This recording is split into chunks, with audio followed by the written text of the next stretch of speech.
ابو لہب بتاؤ تمہارا کیا حال ہے؟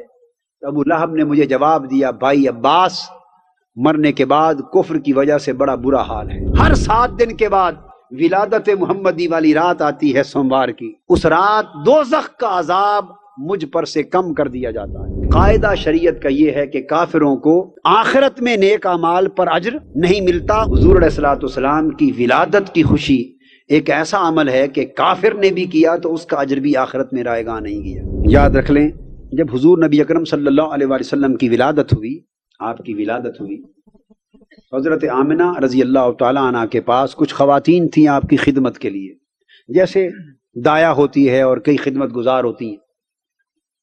ان میں حضور علیہ الصلوۃ والسلام کے ایک چچا ابو لہب، اس ابو لہب کی ایک لونڈی تھی، اس وقت لونڈیوں کا رواج تھا، اس کی لونڈی خادمہ تھی، اس کا نام تھا سویبہ۔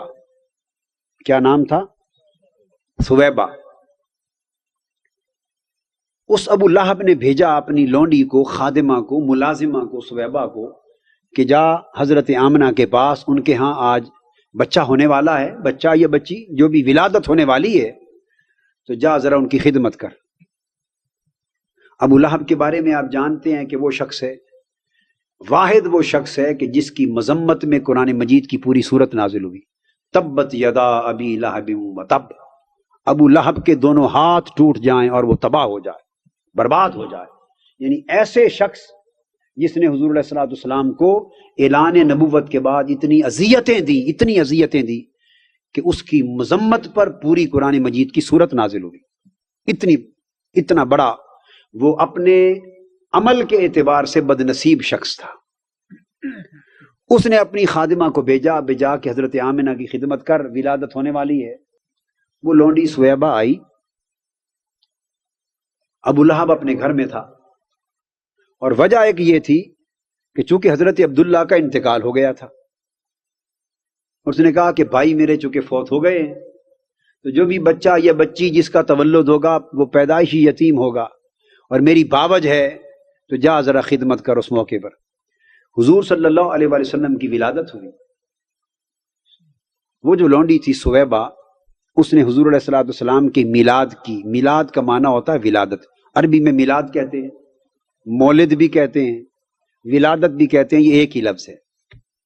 حضور صلی اللہ علیہ وسلم کی ولادت با سعادت کی خوشی سن کر کہ ولادت ہوئی حضور کی، وہ دوڑی گئی اور ابو لہب کو اس نے مبارک دی، اور جا کہا کہ اپنے مالک کو، ابو لہب تمہیں مبارک ہو کہ اللہ نے تیرے بھائی کے گھر بیٹا محمد دیا ہے صلی اللہ علیہ وسلم، بیٹا دیا۔ حضرت محمد صلی اللہ علیہ وسلم ان کا نام ہے، اور مبارک ہو تمہیں کہ تمہیں بھتیجا اللہ نے دیا ہے، اور حضرت عبداللہ کے گھر بیٹا ہوا۔ ابو لہب نے حضور علیہ الصلوۃ والسلام کو بھتیجا سمجھتے ہوئے، نبی سمجھ کر نہیں، بھتیجا سمجھ کر آپ کی ولادت کی خوشی میں ان 2 انگلیوں سے اشارہ کیا اور کہا جا سویبہ، تجھے اس خوشخبری پر میں مبارکباد دیتے ہوئے آزاد کرتا ہوں۔ تو نے میرے بھتیجے محمد کی صلی اللہ علیہ وسلم کی ولادت کی خوشی سنائی، اور تمہیں اس خوشی میں آزاد کرتا ہوں۔ ان 2 انگلیوں کے ساتھ اشارہ کیا، جا تمہیں آزاد کرتا ہوں۔ سویبہ آزاد ہو گئے۔ یہ حضور علیہ الصلوۃ والسلام کی ولادت با سعادت کی ان اے وے نبی اور پیغمبر سمجھ کر بھی نہیں، ایک کافر نے بھتیجا سمجھ کر ولادت محمد مصطفیٰ صلی اللہ علیہ وآلہ وسلم پر خوشی منائی، اور خوشی کیسی منائی کہ اپنی لونڈی کو آزاد کر دیا، انگلیوں سے اشارہ کر کے ایک خوشی منائی۔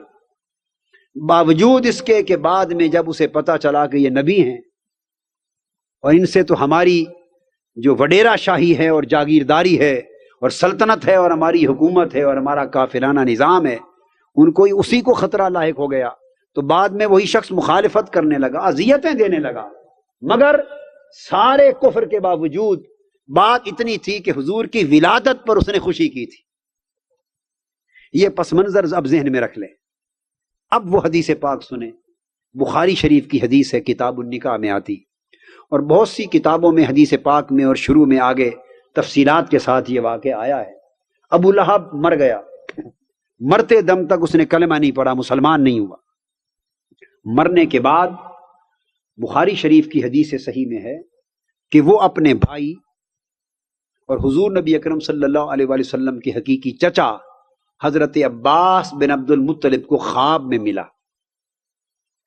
تو بخاری شریف کی حدیث یوں ہے کہ حضرت عباس بن عبد المطلب رضی اللہ تعالیٰ عنہ کو خواب آیا، اور وہ خود حدیث کے راوی حضرت عباس اور اپنا خواب بیان کرتے ہیں.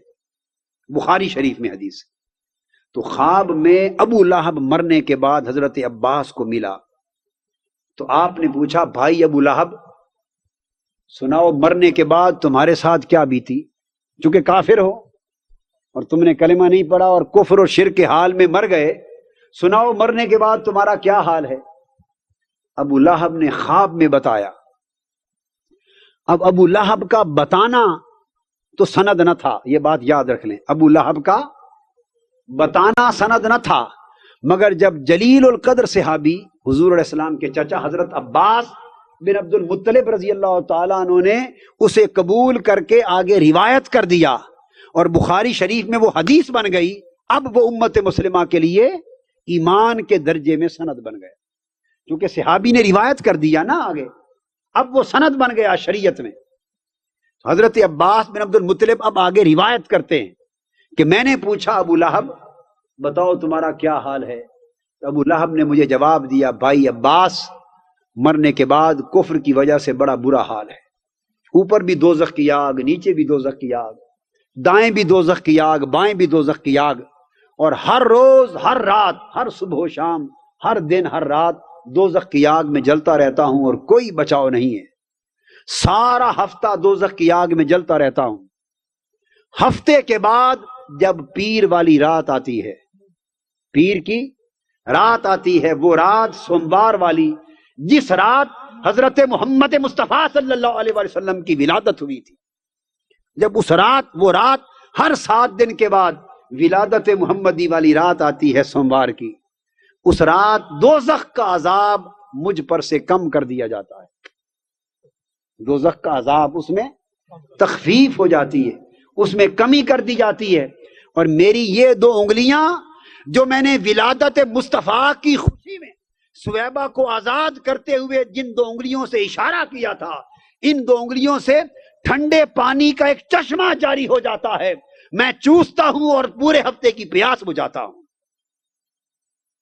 ان انگلیوں کو چوس چوس کر دوزخ کی آگ والی پیاس بجھاتا ہوں. بس اس ایک رات میں عذاب میں تخفیف ہوتی.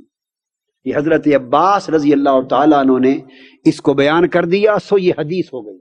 سو یہ حدیث ہو گئی. امام بخاری نے اسے روایت کیا، اور آج تک جتنے امام اور محدث ہوئے ہیں شرق سے غرب تک، جتنے امام اور محدثین جنہوں نے بخاری شریف کی حدیث پر لکھا ہے، ایک بات اکثر ان میں سے بڑی محبت والی بات لکھی ہے، اور وہ اکثر نے یہ لکھی ہے کہ جب حضور علیہ السلام کی ولادت کی خوشی ایک کافر نے منائی، اور اللہ پاک نے اس کافر کو بھی حضور علیہ السلام کی ولادت کی اس خوشی پر، حالانکہ نبی سمجھ کر نہیں بھتیجا سمجھ کے منائی تھی، اس ولادت پر منائی جانے والی خوشی کا اجر اللہ پاک نے اس کافر کو بھی دیا.